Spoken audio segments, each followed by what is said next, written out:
Hello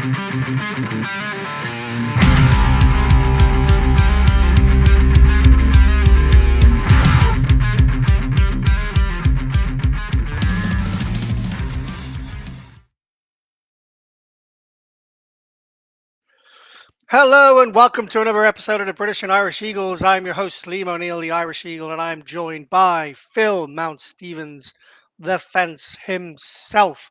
The Eagles are 4-0 as we try to retain the Lombardi Trophy back-to-back years after the Super Bowl victory last February. We went to Tampa. Everyone was worried about going to Tampa. The heat, Baker, can Jalen get the monkey over Tampa Bay again? And we did. It wasn't in completely convincing fashion, as I'm sure we will get into, but it was a win nonetheless. And had you told any Eagles fan preseason that the Eagles would go and play Dallas in the season opener, they would go into Kansas City for the revenge Super Bowl game. They would welcome the rampant Rams into the link, and then they would go down to their bogey place in Tampa Bay, and they would come out 4-0. You would have bit their left toe off to get that result. And I know that there are rumors, whispers in the corridors of 2023 or 2024, and I'm sure we'll get into that, Phil. But before we go any further, how are you, sir? Yeah, doing all right. Yeah, when you put it that way, I think you would absolutely agree that you'd take 4-0. I don't think anybody thought we'd go 4-0 just because of our last season and generally the strength of schedule. But yeah, there's just something doesn't feel right. And I think, as bullish as you will be in this podcast, I think you also have to admit that there's definitely grounds for the cautiousness and the negativity that's still present as ever with Eagles fans. Yeah, I get it. I don't get it to the extent that some Eagles fans have been voicing their frustrations, but I do certainly get it. And I probably have one or two takes today you're probably not prepared for, and that might surprise you a little bit as well. Um, but look, they went into Tampa Bay. They're 4-0. Just some updates on where we are with the team in terms of injuries. Okoronkwa is on IR out for the season with a torn tricep. We know obviously Bennett, Darius Cooper, Nolan Smith were all on IR before the game. However, the period has been opened for Nakobe Dean, who was limited in practice yesterday, which was Wednesday. We are now recording 9:12 a.m. Eastern, which is, if my maths is correct, 2:12 p.m. GMT time in the UK. So we're a bit early today for the injury report, but based on yesterday's injury report, we know that we have a number of limited players, and only Dallas Goddard is on the did not practice report. We'll get into that later, but when we're reviewing the Broncos, the Kobe Dean is back, and I'm interested before we get into the good, the bad, and the damn right sexy, and and how this game played out on Sunday. I'm interested in your thoughts about the Kobe Dean, Phil. If he's fit this weekend, given Nolan Smith is obviously on IR, given how well Jihad Campbell and Zach Ball have played this year, how much of a role do you think the Kobe Dean has? And if so, where do you think he goes? I think it's definitely too much to expect him to be back straight away. I think the injury was pretty significant, and he's been out since. I was thinking about it this morning that it's definitely the regular season. I think it was a lot earlier than we remember. It might have been sort of like November time, I think, because it was definitely he was gone, and I remember it might even be earlier than that. Anyway, the point being is it's been out for almost a year, and coming back from that significant injury, I don't want to see him back in the field. We don't need to see him back in the field. Jihad Campbell, Zach Bowen been doing a bang up job. Obviously, we'd love to have him back, but we have the luxury of not needing him back as soon as he is fit, as we might get into with Dickerson and other players that are playing through injuries potentially. And the schedule that we got coming up after the Broncos, 2 Giants and a Vikings game, split Vikings game. It feels like maybe we should just give him as long as possible until there is zero doubt that he is back to, at least as close to 100% as you're going to get this season. Because as we all know, there's like a general unwritten rule that the season players come back is often very much a down year, and it's not until the following season when they come back that they actually start performing again. So I feel like we need to apply that kind of logic to this one because it's not something that we need to do right now. And if we do it and he ends up getting injured again, then what was the point in waiting a year and putting all that time and effort into him? So personally, I don't think we should be putting him back in the lineup anytime soon. He's got 3 weeks, 15, is it 3 weeks, 15-day window. So we've got a couple of games to sort of leave it to sort of get up, and then we can make a judgment call. Because at the end of the day, we don't want him going to MetLife on a week on Thursday. Well, actually, It's a week week today. We week got a short week next week.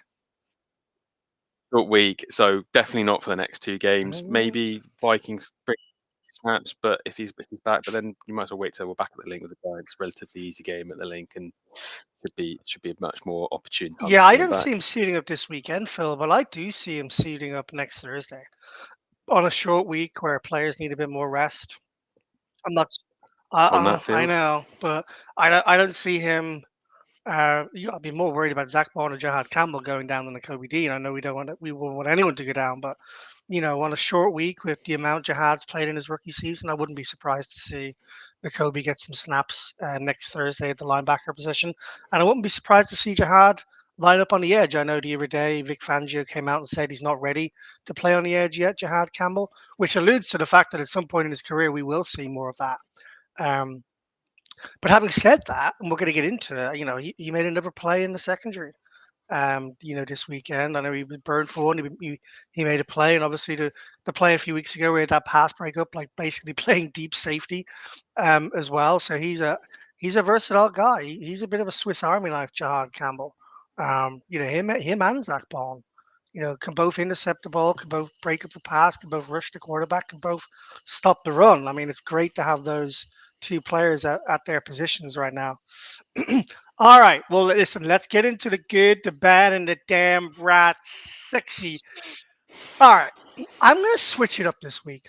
I always go bad because I like to end on the good, but I'm going to go to the good first.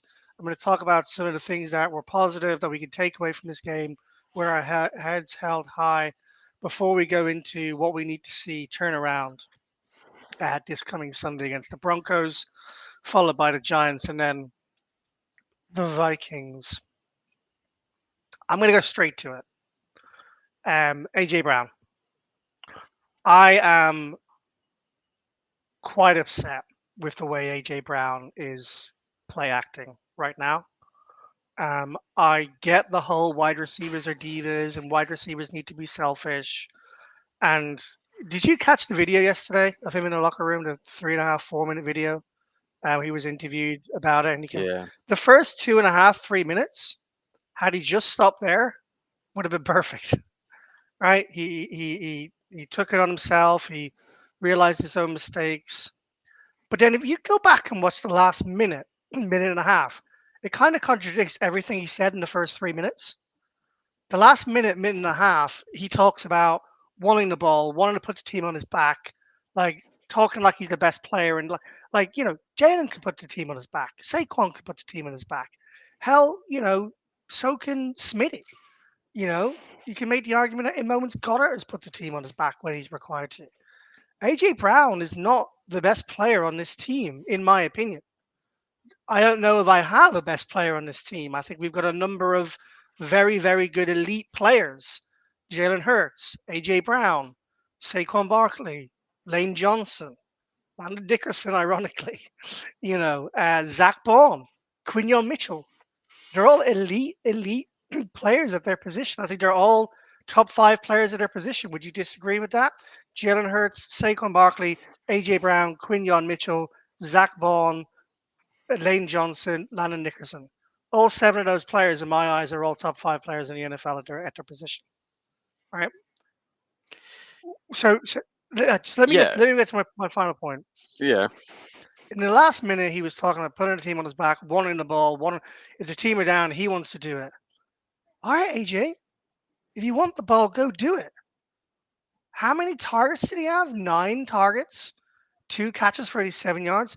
Now, yes, 2 of those balls were overthrown, but I can think of at least 3 that hit him in the chest or were catchable balls that he dropped. They weren't easy balls to catch, but he's not going around talking about catching easy balls. He's going around talking about being one of the best players, if not the best player on the team. He's talking about putting the team on his back, and he didn't. right? It didn't matter in the end because the Eagles had enough, right? But he didn't put the team on his back. So don't go bitching and moaning and whinging on Twitter after the game. Like, I could understand if AJ was targeted twice or three times, and two of those three were the overthrown balls, right? I could maybe understand him going on Twitter and making a comment, "Oh, I've not been targeted again." You were targeted 9 times. You dropped the ball on a few occasions. You let it hit a chest and bounce off you once. Yeah, you were in coverage, but that's where you want the ball. You want the ball when it's hard. You want the ball to put the team on your back. He's completely contradicted himself in his press conference yesterday. Do I believe AJ Brown wants to win NFL championships? Yes. Do I believe AJ Brown wants to the reason this team wins NFL championships? I believe that more. And this was kind of a little bit of like the straw that broke the camel's back for me. Like we kind of like we've dealt with it for a while now, and whatever. AJ likes a moan, and it happens every year. And I've seen loads of posts on Twitter about, oh, just let him get on with it, blah blah blah. And I'm sure after this weekend, when I take my dad to his first game, AJ Brown's going to go out for 120 yards, and everyone's going to have, everyone's going to be very happy, and everyone's going to be elated, and AJ Brown's the best wide receiver in the NFL. Okay, but it's a bit too much now. The drama needs to stop, Phil. The drama needs to stop. Be a team player. Stop being selfish. Stop thinking about yourself and start thinking about everyone else. You are not the only player who can put the team on this back, right? And you proved that this weekend just gone by. I'll get off my soapbox. As that guy says, says on Instagram, I don't know if you follow him. He's like, he rings into WIP or he pretends to ring Yeah, into yeah, WIP. yeah. I've seen He's a like, couple of them. all Yeah, right, John, I'm going to hang up and let you all talk about it. yeah. That's me after the AJ Brown piece right there. Well, considering we usually record on a Tuesday night, and we unfortunately couldn't this week. Um, the answer I would have given them probably would have been more vastly different to where I am now because of that interview. So it is Mm, fair to say that I am very much appreciative of his answers in that video. It's put me at ease, and I'd even go so far as to say, okay, I can understand where AJ sees himself, where the team sees him, and why he sees himself that way. So, from my perspective, the last minute doesn't negate from what he said in the first 2 minutes. It kind of just, it's like um, when you've got one of those, when you've got a personality trait that continuously gets in your own way, and you're consistently having to apologize to people for it because that's just something you do, and no matter how hard you try, you can't get out of your way. Being a receiver and being as good a receiver as AJ Brown is, I kind of accept it. Like it's like someone going, "Yeah, I'm just a selfish person," and I'm like, "Yeah, you are." But to be honest, I guess that's part of being a receiver, being the number one receiver, and being one of the number one receivers in the league. Is that you have to have that level? I think everyone will agree that there are all receivers that tend to be divas on one scale, one degree of scale to another. So, you can argue if you want to do a diva scale of receivers, AJ Brown's still going to be quite low down on it. But mm. it's almost like he's got enough of it to be useful, but not too much of it that it detracts from the team. He is not, like people have said, he's not coming out and he's not throwing his strop. He's not Stefan Diggs level of He's not Phil, but I stroppiness. do think it's impacting the team. Jordan I'm not Mailata saying it's not was impacting interviewed the. yesterday, and he Yeah, said it was clear that they were like, yeah, we've dealt with the drama. Like they're using the words drama, they're using the words difficulties. They're like, this is not impacting the team. I think it's naive to say that. I don't necessarily think it's not impacting the team. I just feel like it's one of those things where it's a necessary evil that you have to deal with as part of being a championship winning team. Now, no doubt this has come up before, and maybe this is the worst time. Maybe it's escalating. Maybe each time he does it, it becomes more and more frustrating for fans and the team because it's like Mm. it's compounding from every I think time it I gets think that's worse and where I'm worse. coming from. Yeah, Yeah, and I completely get that.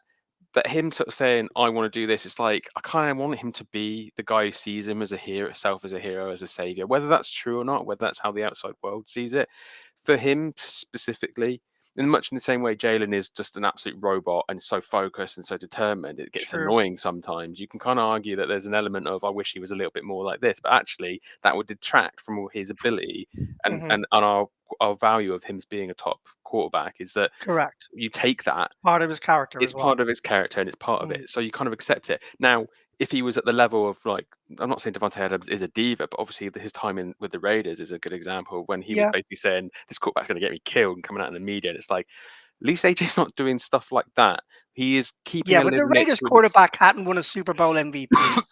Yeah, It was easier for I'm Adams to trying. say that. I hear what you're saying. I'm not disagreeing with you. I hear where you're coming from, and hey, look, this is a conversation. We're neither of us are right here. We all have our own opinions on it, and I appreciate you saying you see where he's coming from and you see where he sees himself. But like AJ Brown is not stupid. Like he is one of the more intelligent wide receivers. You can tell that when he actually comes up and does an interview on the microphone, rather than fecking using his thumbs like a moron after the game on Twitter. Like I wish he would just shut up on Twitter. I guess I can kind of relate a little bit. Like I am a very emotional person. I'm not afraid to admit Really? that. No, not at all. Um, so when I get upset, when I'm truly angry and truly upset, I find Yeah. it so difficult not to type, Yeah, yeah, I see. not to voice, not I to can vent my vouch for that. frustrations. So I kind, so yeah, so I can understand that like there's times like I'm saying he recognizes it himself. That was what the first Mm. 2 minutes was basically saying. Yeah, like I know I should have done this, but I Yeah, couldn't yeah. help myself. And Mm. it's like okay, maybe the team can help with that. Maybe there's like Take his fucking psychotherapists and phone stuff like that that away. can That'll really help work. with the mental. Give him his But phone back again, on a yeah, Monday like like a child, because that's the way he's behaving. it's He's limiting. behaving Yeah, I like a get it. But child. but it's also an outlet. So as much as it might do a little Yeah. bit of damage, if that's the amount of damage it's done, then I can kind of go, okay, it's easy to manage to a degree because he's come straight out and he's apologized. He's not been snippy in the media, said I've been forced to apologize, kind of thing. He came out and he made it seem like very genuine, Yep. whether it was or not. He the worst he's done is caused us about 24, 48 hours of like, oh my god, AJ Brown's not going to be an Eagle next season, and then it was over with pretty quickly. He's nipped it in the bud perfectly. He's played, towed the party line. He's come around. He's let it go. He's focused on himself again. And I no doubt that this weekend, you are very much right. I would back the over once again on him getting over 100 yards and a touchdown Mm. at least, because if the Eagles can get him into the game, and I'm sure they will be trying to, Well, we'll they've get onto tried the to play too calling and Kevin much. Patullo in a second. But to answer to go back to that point of your question was that yeah, I think at least half of those were um, They were. forced to him, kind of like, and listening to PHLY and other outlets, they've kind of highlighted the fact that and then Kevin Patullo himself has come out and basically indicated that it's like we don't really know what our out is or our break glass, emergency stop button or emergency go button when we're like really struggling against whichever. Like they've come out, Bucs came out, adjusted, and really sort of clamped down. What do we do? What did we do last season? You know, It's we not haven't hard. figured that out yet. Is Throw basically what AJ Kevin Patullo. and Goddard into No, slants on I'm opposite not. sides of the ball and hit one of them, whichever one's open. You can also argue that that people know that now. People knew that from last season, so they're trying to find something new. The new AJ Brown slant, the new Dallas Goddard route. It's one of those things where I feel like okay, again, previous comments that we've had about Kevin Patullo is like okay, let's see how it goes. Our patience is wearing thin, but we'll give you one more shot. If we go this week and it starts to get a bit stagnant, but then Mm. bring out a new play or they go to a play that suddenly just starts working and releases the valve of pressure to then become the team that we know that they can be, then fine. But if it doesn't, then it's just going to be another excuse. So, but to finish on the AJ Brown point, I'm not. I feel like I'm happy. I'm more than satisfied. I feel like it's all gone about it the right way. We'll see what happens on Sunday, but I think it should just be line drawn under it and move on. Okay. I reserve the right to pick this back up next week Sure. if we I'll see. be if we happen to pick it back up next week. I'm pretty sure we're both going to be on the same side of the fence on that one. Yeah. All Because right. if not, then you're not going to be bringing it up because I was right. So Yep. No, look, that's fair. Hang on. Did I start this podcast by saying we're going to start with the good and then went straight to the bad? you did indeed. That's hilarious. All right. You We'll do stay with you. the we'll stay with the bad. Oh, let's just stay where we are. Offensive play calling. Mm, There's a great quote in here. I don't know if it's from you, I Phil, completely or made it up, but it's what goes on in my head of what happened all right. We'll in the take it second away. half. Take it away. Take it away, No, Phil. I just came up with the idea that I was like, it felt like Patullo was going up to Jalen Hurts just after the half, going, look, we're up 19 points. Can I start calling some plays again? Is that all right, Mr. Hurts? And Jalen's just going, all right, It's like, I Yep. promise I won't screw it up. And then starts calling plays, and immediately the Eagles offense just stutters to 4 3 and outs and a lucky, not lucky, but a safety at the end of the game. It's just that's kind of the only way I can like rationalize it when I'm trying to play out the things. I'm like, the only possible way to explain the complete stark contrast, other than the Bucs adjusting, is that suddenly Patullo was like allowed to call plays again. They're like, oh, we feel like we've got enough of a cushion. We can give the figurehead some chance to Do you redeem think himself. so? Do you genuinely think that's what happened? No, not really. No. No, Okay. it's just I it's, think it, he was. I think he was calling plays the whole game. Patillo. yeah. It's just Yeah. I think it's just when you put the Rams game and the Bucs game side by side, four halves of football, good, bad, good, bad. You're kind of thinking they stopped. They probably stopped calling plays, or at least they did. They made some adjustments that involved Patillo not being alone in calling Mm. plays, and then suddenly it kind of bookended it, and we're back where we started again. It's like maybe they just sort of thought, oh, we need to fix this, so we need to give him a chance to fix it, and he just ends up stuffing it up again. But that's just like my fantasizing theory about it. It's yeah, it's interesting. So here's the discussion, right? The discussion. There's two sides to the coin, right? Two sides to the fence. However you wanna look at it, right?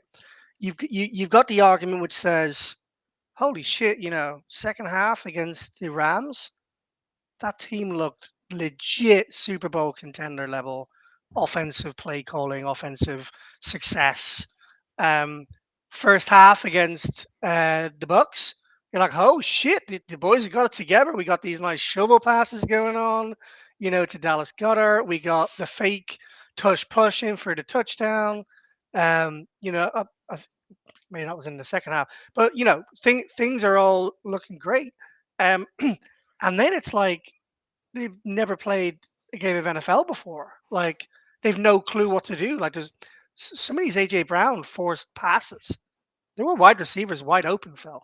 Like Jalen's got to swallow some of that as well. Jalen's in the good part of the good, the bad, damn, or sexy today. I think he's in the middle. Like if there was purgatory, like in the middle of the bad and the good, like that's probably where I'd have Jalen for this game. And I very rarely would say that. He overthrew Brown on a number of go routes. Um, he underthrew him, or kind of threw it behind him on one or two of the AJ Brown passes. I don't think this was Jalen Hurts' best game. The two touchdowns with shovel passes, they were great. Don't get me wrong. And had Patrick Mahomes done both of those, people would have been, you know, swinging from the ramparts saying how amazing he is. So you got to give him his kudos there. But um, the play column was atrocious in the second half. So the one side of the ball is one side of the fence is, hey, he's had two halves in two games which have been outstanding. That's positive. They know what they're learning what's working, and they're going to put it all together, right? And they're going to get to a position where the offense is clicking. The other side is he the team just goes missing completely for half the games. And if that becomes a regular occurrence, this team is not going to win the Super Bowl this year, because you're not going to win the Super Bowl by going missing for half a game. Right? We saw that with the Chiefs, right? In the Super Bowl last year.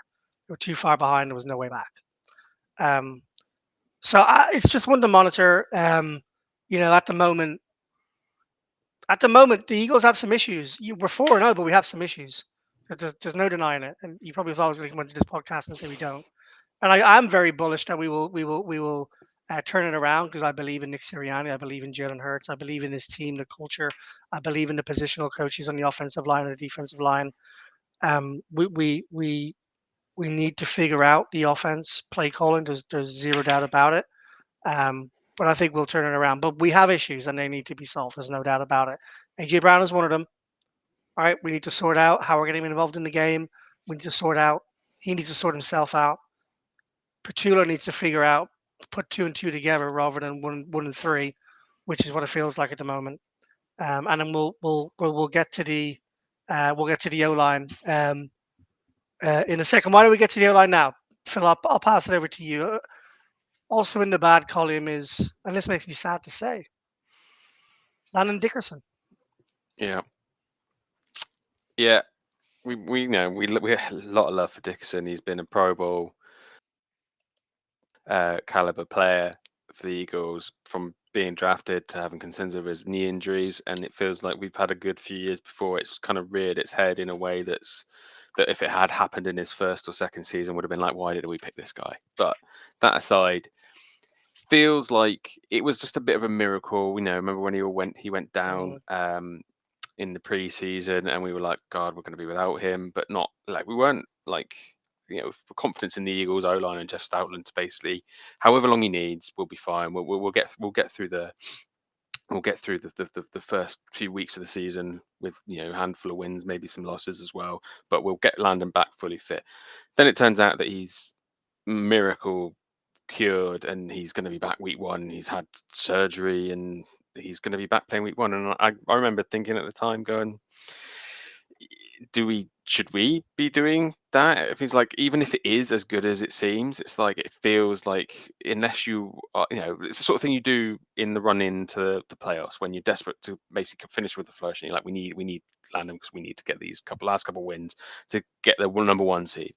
At the start of the season, there should always be a lot more ability to play with time and go, okay, well, we'll leave him out for the first 4 weeks. Hopefully, we go 2-2, 3-1, and we can get through it. Yeah, we put him in and we're 4-0, but he's clearly dealing with something still. It's not quite right. There's something not right. His stats are not great, allowing 3 sacks and 13 He pressures ain't making the compared to Pro the Bowl rest of this the. year. That's for sure.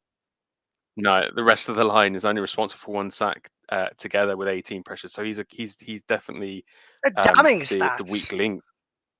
They're damning, and it is concerning. Although I feel like despite that, the Eagles O line has been doing well enough, and there've been times where we've had Pryor and stuff where have been much more noticeable. So he's going about his business. Yeah, his stats are not great, but in comparison, they're 3 sacks in terrible. four Yeah, games, Phil. um, They're awful stats.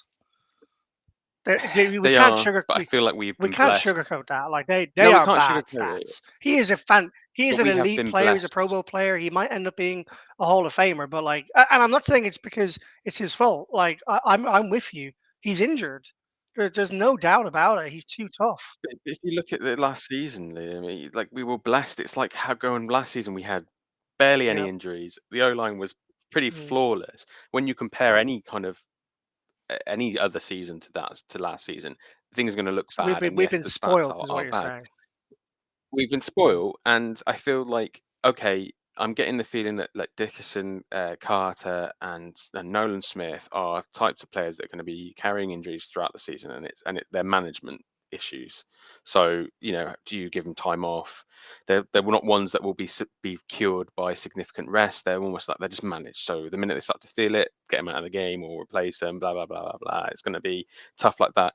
But it is a concern, and I think the point about the bad is that have the Eagles and Landon Dickerson overestimated this injury, or are they just fully aware of the implications of it? They're just managing it, and it's just he's clearly not going to be 100%. So he's going to have these kind of stats, but we'd rather have a 60-70% Landon Dickerson than anybody else in right now. And I guess maybe that's probably where the Eagles are. It's just I'm not sure anyone's particularly going to be comfortable or happy with that gamble, that bargain. Yeah, it's fair. And I suppose while we're there, let's just touch on some of the other players because we need to get moving to the good side of the ball here. Saquon Barkley, I think is a little harsh for Saquon to be in the bad here. I get it's only 3.1 yards per carry. I'm blaming the O line. I'm blaming the interior O line, and I'm blaming the play calling. Jesus, Mary and Joseph, stop running the ball up the middle on 3rd and 14. Yeah. Like Jesus, there was But like that's where Saquon and the run game. I think it is harsh on Saquon. It isn't Saquon. It is just Saquon and the run game. So it's kind of like yeah. All encapsulated the right, I'll whole give you the run run game game. because Saquon also caught all 4 of his targets for over 30 yards and actually accounted for over a third Mm. of the Eagles' total yards on Sunday. So I'll give you the run game and the O line and the play calling all kind of marred into one there. There was there was a series of plays. There were 2 different drives. One where we were 3rd and 14 and we decided again to run it up the middle. And lo and behold, we didn't get anywhere near the first down. I think we got stuffed for 2 yards. And then there was another play, and I can't remember when it was. but it was 3rd and 2. It was 3rd and 2. Run the ball. Like, that's when you run the ball up the middle. That's when you run the ball up the middle. Even if you get 1 yard, you run a touch push. This is what you've been doing for the last 18 months. And lo and behold, Kevin Mm. Matilda decides to drop Jalen back and throw. And we didn't get the first down. Just awful. Awful play calling. Like, I don't know what is going on there. Um, Jalen Carter doesn't look right, as you mentioned, perhaps carrying an injury. And a shout out to Nick Sirianni as well for not his best moment, ridiculing Baker Mayfield. Someone, Brian Steffiat, texted me a lot about the Eagles recently, and shout out to Brian if you're listening. And he dropped me a message today saying, "What are my opinions on Nick Sirianni? You know, digging out Baker Mayfield during halftime and looking a bit childish." And I kind of said, I'm not asking for that. I'm not saying I want to see that from Sirianni. But I can't be annoyed at the guy because it kind of it's part of who he is, and it's part of his culture and his personality that he's built in his team. And um, I love Nick for all of all of his quirks. So it's hard for me to say I dislike it. But did it did it give Baker a little bit of an for the second half? Sure, probably could have done without that. Um, Now we don't know. What we don't know is if Baker had said something earlier in the game, or if there have been words in the past between Baker and Sirianni, or anything like that. But yeah, let's leave that there. I want to move into the good, and let's start with Dallas Goddard. Over to you, Phil. Well, what can I say? We've just been digging out Kevin Patilla for play calling and stagnant offenses, and I guess the shovel passes were in the first half, but Dallas got its performance along with the fake tush push for Saquon Barkley's touchdown was a real highlight of the game. To say that the creativity in the play calling was there, like it was, I hate doing the whole, you know, commentators where they just suck off Mahomes whenever he does anything unique. But it was refreshing to see our own team be creative and Jalen to have these kind of plays and Dallas Goddard to be involved in those plays. It's very Mahomes and Kelsey ish. It was just a real buoyant moment for the team. It really I think that's maybe where the contrast in how bad the second half was comes in, because it was almost like we were winning comfortably and we were doing these amazing things, and the Goddard performance just highlights that he caught all four of his passes, and it was only for 37 yards, but the two touchdowns. But it really felt like his Mm. impact on the game was just absolutely phenomenal, and it was so refreshing. Yeah, again, he's on the injury report this week, so we probably won't see that again this weekend. But it was just so refreshing to see those two particular plays, and for it to be exact, mirror images of each other. Just like the Eagles were really confident and Goddard was confident. It's like we can do this, and we're confident enough to pull off these kinds of plays in a bogey stadium against a bogey team. So it was absolutely refreshing and really good positive There points for is, me. but however, he did not practice with a knee injury on the injury report yesterday because he's made of fucking glass. Yeah, well, that's what I mean. Is like we're not going to see it again this weekend. But hey, it was nice while it Yeah, lasted. right. No, good performance from Dallas. They're intricate plays to achieve, to succeed on, to execute is the word I was looking for. And him and Jalen certainly did that on both of those plays. So, yep, shout out to Dallas for getting into the end zone twice, and key reason as to why we won the game. Jalen Hurts, I'm not really going to talk too much about. We've touched on him already with those two shovel passes. He is unflappable, and he took some bad sacks, and I get that, but he also had some bad throws. And if you've got me saying Jalen didn't have his best game, then Jalen didn't have his best game. For anyone who ever listens in to this podcast or listens to me watches me on social media, you'll know how much of a fan of Hurts. This wasn't his best game, but I have no doubt he will come back with vengeance. I do want to talk about Jahad Campbell, because most rookies, after giving up a touchdown the way he did, um, could easily go into their shell, could easily um, be a bit tetchy, could be not as focused, could worry about it. could compound the issues, could have a really, really bad game. Not Jihad, not Campbell. He turned up late in the game with an unbelievably vital fourth quarter interceptions. Interception. Is that his second interception now, Phil, of the season? I need to go and double check that. He I certainly had feel like it might opportunities to be, intercept but the ball more than once. Um, mm, he also had 4 tackles and a pass deflection, 97% of snaps for the team. He's an absolute stud. I mean, and actually, something we didn't put in the bag, which we should have done, was Makuba. Makuba didn't have his best game as an Eagle. Um, wasn't great in coverage, missed some tackles. He definitely took a step back from the first 3 weeks. Um, so, dancing into the lead for Defensive Rookie of the Year for the Eagles. Um, and don't be surprised if later in the season he's in for a shot with Defensive Rookie Player of the Year in the NFL. Is Jihad Campbell. Continues to make plays every game. my bank balance surely What have hopes you he got does on as there? well. I think he's 20-1 at the start of the season for Little Defensive fiver, Rookie of the tenner. Year,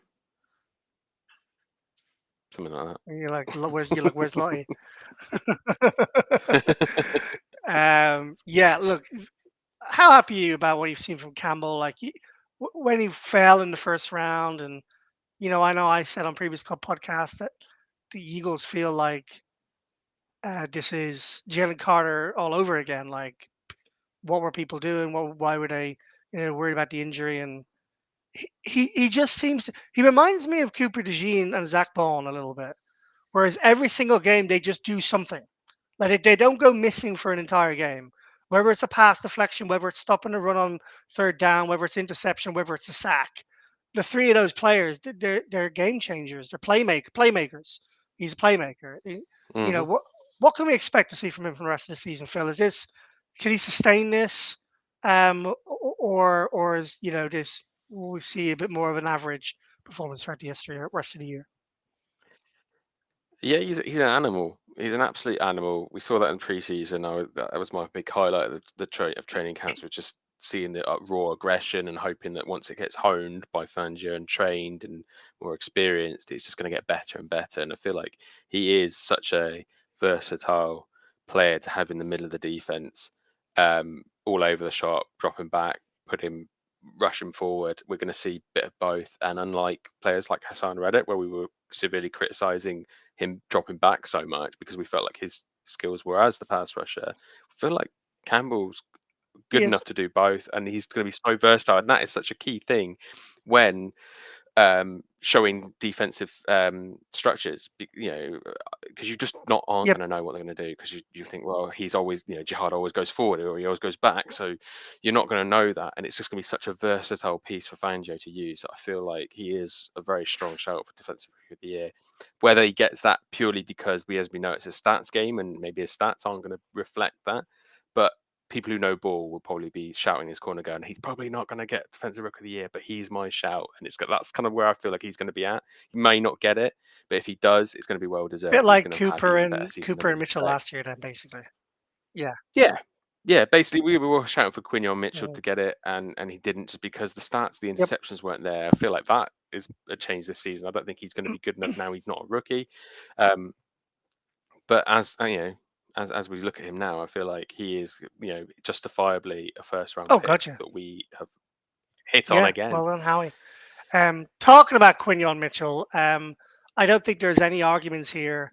I am anointing the Damn Rat Sexy Award to Quinion Mitchell against the Bucs, because not only did he win the Damn Right Sexy Award, but he also won Defensive Player of the Week in the NFL, which is a highly coveted award in the NFL. It's hard to get. You think about how many defenders are on all 32 teams in the NFL. We're talking You've really got you got that's one in like 600, 700, like players. Maybe that's a bit too much, but how many players we got defense? And we got, let's say we got 4-2-2-4. This is great podcasting. to. 12. Yeah, give me out of 400 players who could probably get it, maybe 500 So you players. got 11 starters, 32 teams, around about. Yeah, right. But Which then is you got good. some people who come in and whatever. So I know, but if you're going like all right, conservative numbers, 350, one of the 350 players, right? Let's mm, just stick it there. He had an outstanding performance, a career high 5 pass breakups, and he only allowed 2 catches for 6 yards on 9 catches. What was really impressive is he was tracking Ibuka, who is got to be one of the hmm favorites for offensive rookie of the year this yeah, year. He looks great. Talk it's a good about battle in that regard. You're right. yeah, talk about um, elite wide receivers. Boy, have the Bucks got themselves an elite wide receiver there. And not only that, but a really good guy by all. Everyone just says he's really locked in, really professional, et cetera, et cetera. Take a leaf, AJ Brown. Um, yeah, so Mitchell locked him up all game, 2 catches for 6 yards and 9 targets. He allowed a passer rating of just 39.6 when targeted in week 4, which is the lowest mark this season for any defender targeted 9 times. Might be the best defensive performance of the year, without sacks or interceptions. When you talk about those stat lines, so shout out to Quinion Mitchell, and I will pass it over to you, Phil, to give a shout out to Cooper DeJean as well. Yeah, he just Cooper DeJean, like you mentioned, he is just that play. He doesn't go missing, but he's also not necessarily making the standout plays. Admittedly, he's probably more noticeable in the game because of his taunting penalty, if you can really call it that, and his almost interception.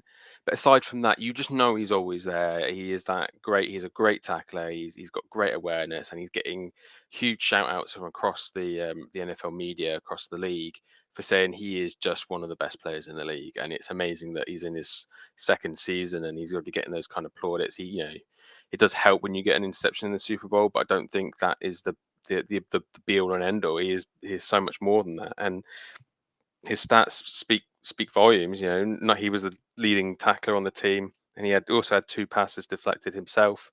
Um, I've put, is he a shout for defensive player of the year? And again, like I said, because it's a stats game, and he's come out of left field. I've got Carter for defensive player of the year, although with the first 4 games, I'm slightly waiting on Mm-hmm, that because I feel like he's not lived up to the hmm expectation. So when you look at someone like Coop, who's coming in, he's just always there. He's consistent, and he's going to get the numbers because he is getting chances for the interception. He's getting hmm the tackles. When it comes to the people putting the balance in, there's going to be a lot of people going, yeah, actually, didn't really think about him, but he is actually really up there, and he's definitely worthy of it. Um, so yeah, and it's just great to have him. He seems like such a great guy. You listen to the Exciting Mike's podcast every now and again, and you just get that feeling that they're just so chilled. It's like, how can a guy be this chilled, this young, but be that brutal, that precise, and perform so well on the field? It is just great that still going back to the draft last year, and amazing that we picked him up when he was the number one player for a lot of Eagles fans wanting a cornerback. We got we got Quinion Mitchell just before him, and then still managed to get him. And how great it is to have those two on the team. Yeah, and it's interesting. It's an interesting conversation to have, Phil, because if you look at defensive player of the year candidates for the Eagles, I've got about 6 or 7 that I can think of. Right, Quinion Mitchell and Cooper DeJean. You got Zach Ball, who has already showed up with an interception, a forced fumble, and a sack so far this year, as well as some really important tackles.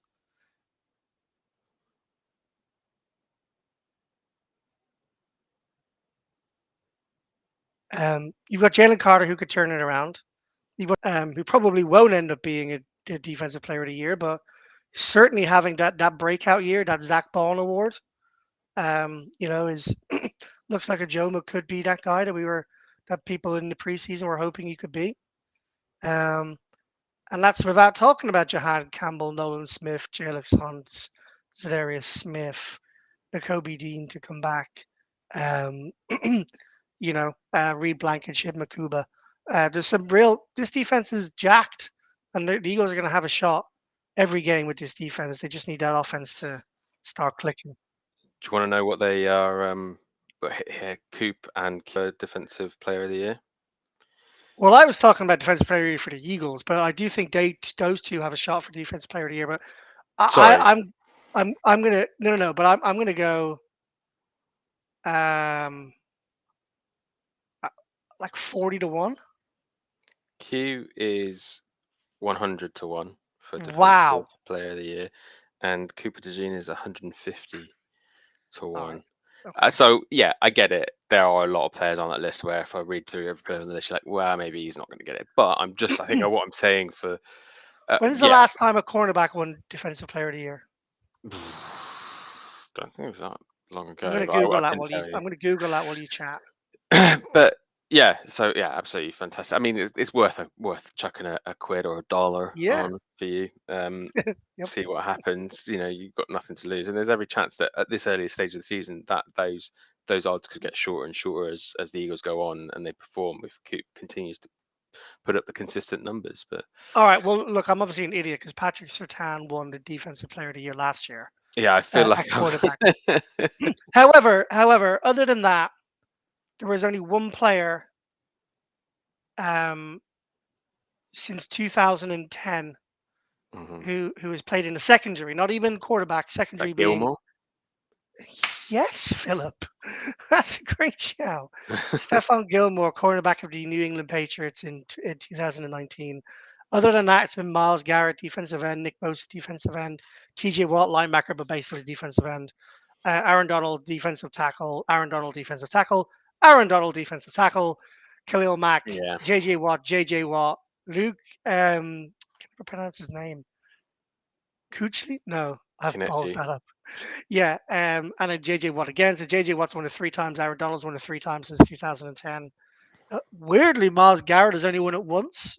And Nick Bosa's only won it once. Yeah. Khalil Mack's only won it once.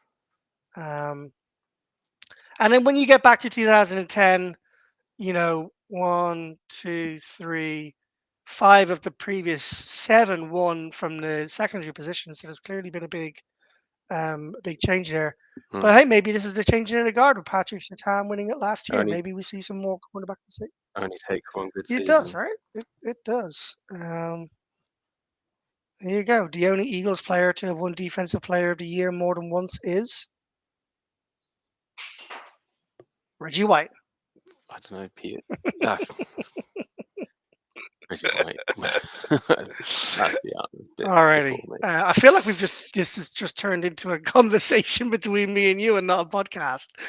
Um, but Yeah. I don't mind that. It's all fun. Um, all right. Yeah. Yeah, shout out to everyone listening in.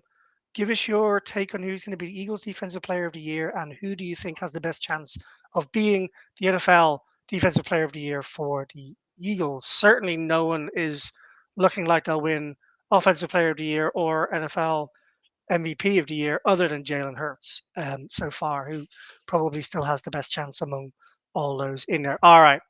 Um, Moving on to some honorable mentions, and then I'll pass it over to you for the Loch Lomond Play of the Week, Phil. So Parry Mhm. Nickerson, who I must admit, I didn't know he was elevated to the 53. Nope. 30-year-old cornerback, released 15 times in his career, came in and gave a good account of himself in an otherwise underwhelming quarterback depth chart. Did he make an interception or did he have a pass deflected? I'm trying to remember now. So the Eagles were leading 31-23 after a 24 early 6 in the second half, but the Bucs had all the momentum with Baker Mayfield threw a short pass to tight end Cade Otton, and Nixon made a perfect form tackle on him, effectively ending the game. Okay. So I think it's just showing and credit to Rube where that's from, because without Rube, I don't think I would know about him either, because he is basically. But it's showing that these people can come in and they are coached well enough and they're on the periphery. They're not getting the game time, but when they come in, they're stepping up and they're performing. And the guy, I think it's a nice story to highlight that. No one knows who he is, but he's come in. He's made a crucial Oh, good, yeah. play in the game, and he just He deserves a does, shout and out for let's it. be real, like not to take anything away from him, but that might be the biggest play he ever makes in his NFL career. He probably won't Hmm. make another play like that. That's a bit harsh, but he might not. The stats are against him, in that regard. And I knew he made I knew he made the It game feels winning like. stop. I thought he might have had another play beforehand, but I'm remembering. I think the play before he got torched a little bit. The play before, or he missed a tackle, or Mm. this is obviously great podcasting for me because I didn't watch the game Yeah. back this time. I only watched it. on Sunday. But yeah, great. Listen, shout out to Mario Jomo as well for the deafening sack on Baker Mayfield. I was surprised Baker got back up from that. He's a tough quarterback. Jomo is looking good, so shout out to him. Shout out to Zach Bond for the interception as well. And sorry, not the interception, the sack as well. Um, Anyone else to shout out here? Don't think so. Keely Ringo. Keely Ringo. No, Didn't do I'm going to put badly, him in no. purgatory where Hurts. He can stay in the middle. Yeah, But like we've only seen him in the bad before, so this is a step in the right direction. It was an yeah. awful missed tackle in the open field for Bucky Irving. Well, I remember watching it go, ooh, you don't want to be watching yourself Yeah. back on tape with that one. Like he literally stuck in the mud. But he did have some decent plays. So here's to hoping. He's only 23 years old, Phil. He only turned 23 in June. Like a lot of His age gets it brought up a lot, does, doesn't but like it? if he turns out to be a starter eventually, or even he's Late bloomer. Yeah, it could be the guy that comes but in. some The cornerbacks well, come out of the the draft at biggest late. 23 years of age. So you could Well, what's the biggest late bloomer that we know Zach Zach as an Bond. Eagles player recently Well, retired? well, recently No, recently retired, Brandon retired. Graham. Yeah, Yeah, yeah. he took a similar amount of time to get in. I know the different positions, but essentially, if he comes and does that, then you know that he'll be an Eagles Oh legend God, yeah. forever if he does that His because ceiling's high, but his floor Eagles is fans low. love that kind of Yeah, story. exactly. Yeah, So yeah, looking forward to seeing what happens with Ringo in the next on Sunday. And all right, well, without any further ado, Phil, I'll throw it over to you for the week. Have we got the Loch Lomond ad read going on this one yet, or are we improvising on that?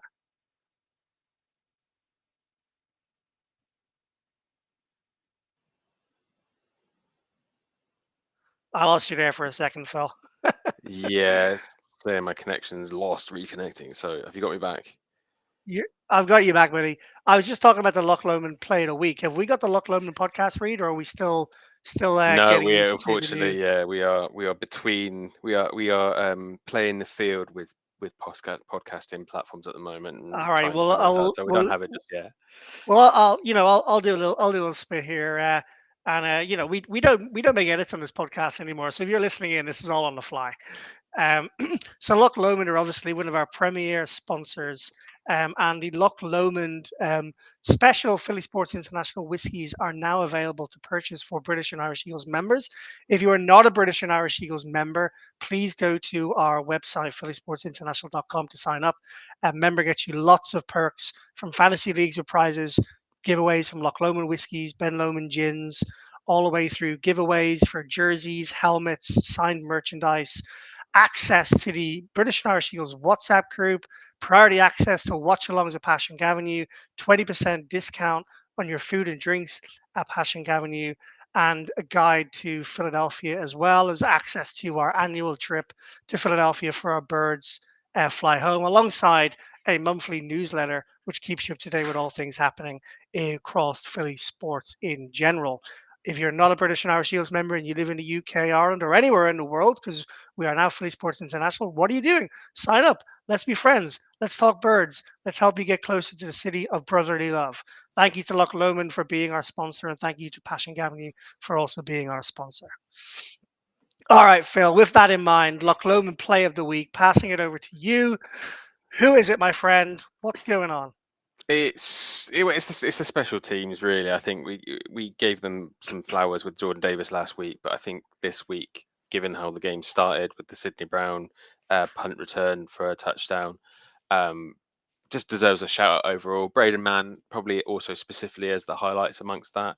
But the special teams has really come on. Michael Clay needs to get some flowers here. I feel like since he came in and the negativity around Covey to the house and just not getting anywhere on special teams to where we are now, where we're almost expecting a game-winning play on special teams, which before you always just, you'd be going for a piss during the punt, during the return. You'd just be like, "I'll come back, see where we are."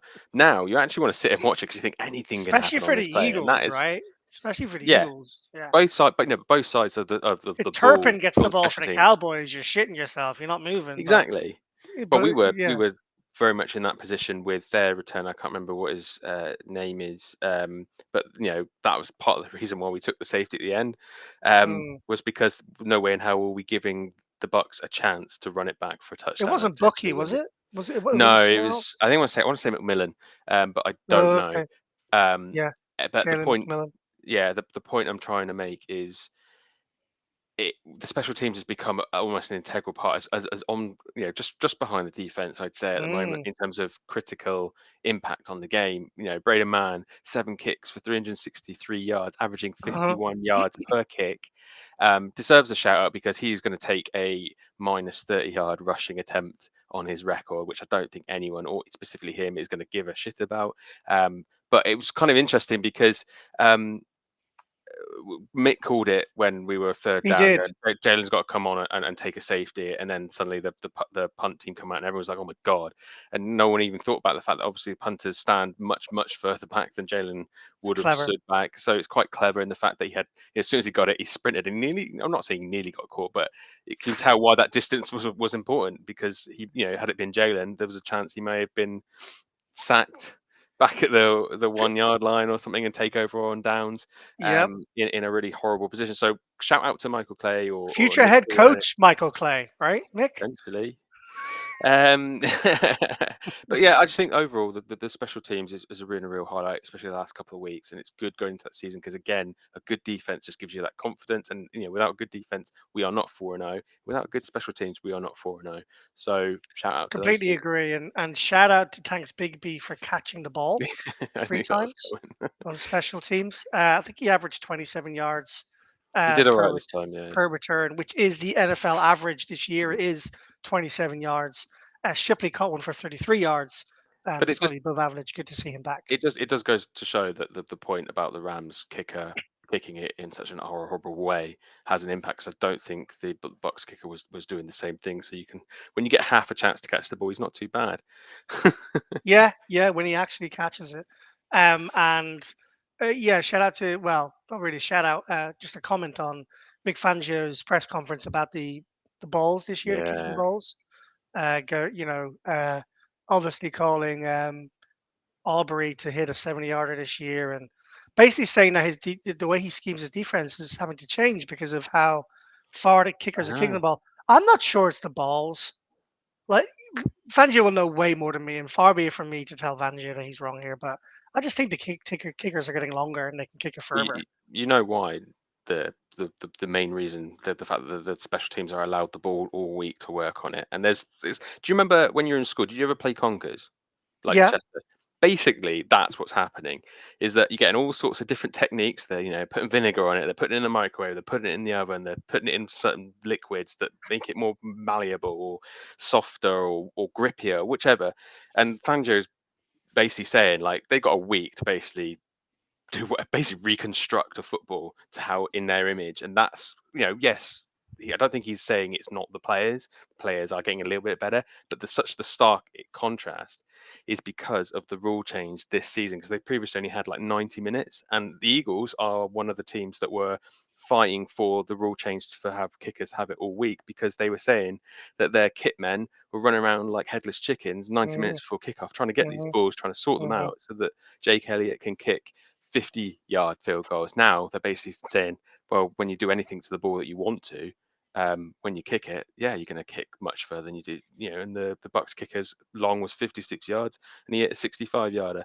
So you can't say I'm with Fangio. I think, and they were saying that PHOL was saying that Michael Clay was on up after Fangio, and he basically just threw him under the bus and said. So the first question to Clay was, so what do you think of this new rule change? Because Fangio just kind of shit all over it for 10, 15 minutes. And then, so it's hard not to sort of go, I understand and I completely agree with Fangio. But at the same time, Michael Clay is going to be up there going, no, it's great because Jake Elliott's going to be able to kick a 65-yarder. And Yeah. when we need it, my biggest problem, though, before I hand back to you, Mm. is that field position wise, you're talking the 40-yard line of Mm. your own half now I know. before is the field goal line essentially for a 60, 70-yarder.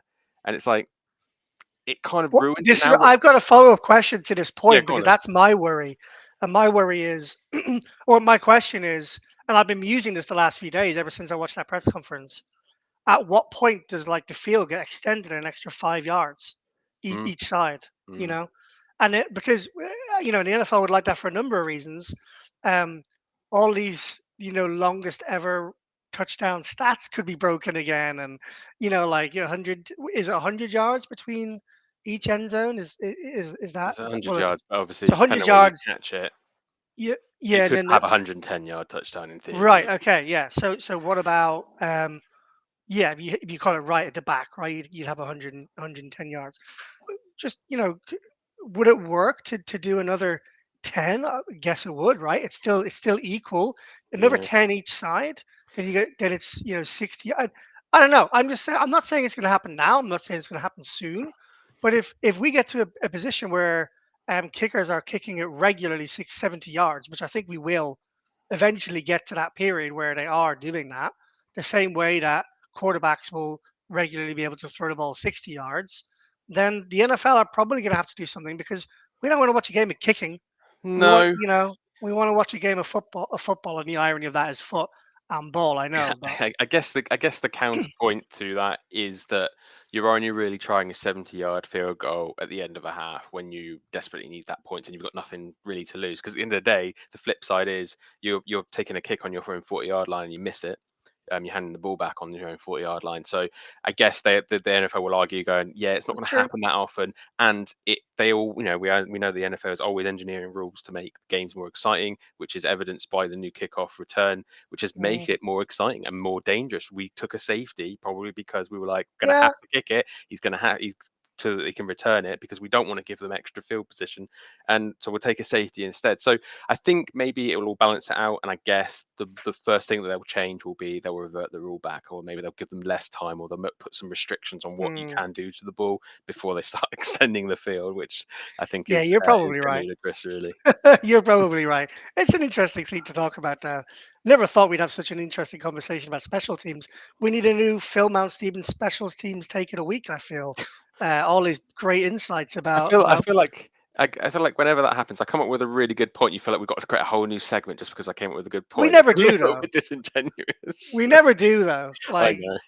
because I don't listen back to our podcast. I know you and Mick and Tony do. So I don't remember what I said on the last podcast all the time. So, and I'm pretty sure within the last 2 weeks I've mentioned some kind of special segment, and so you're gonna have to keep me honest and let me Well know. done, Phil. You came up with a good point. We should name a segment after you. Well done, It's not you. that patronizing. Yeah, It was just really good insights. I know. I'm just You and having your fun you with it. and your insights on balls. What can I say? Yeah, Um, All right. I gotta bounce because I got work yeah, to do. It's 9 till 10, so we're gonna forego the Broncos preview.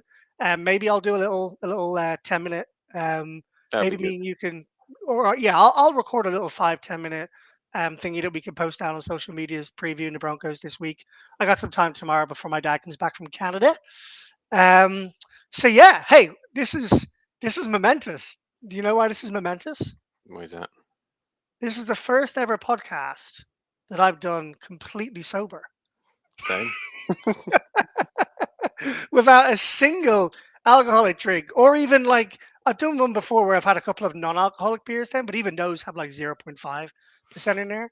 I like this 9 a.m. to 10 a.m. podcast my time. Maybe we can mix it up every now and again. Not every week, but maybe we can mix it up every now and again, block an hour out in our calendars and do this because this was a lot of fun. Really enjoyed it. Hope you all enjoyed it listening in. We are the British and Irish Eagles. We are Philly Sports International.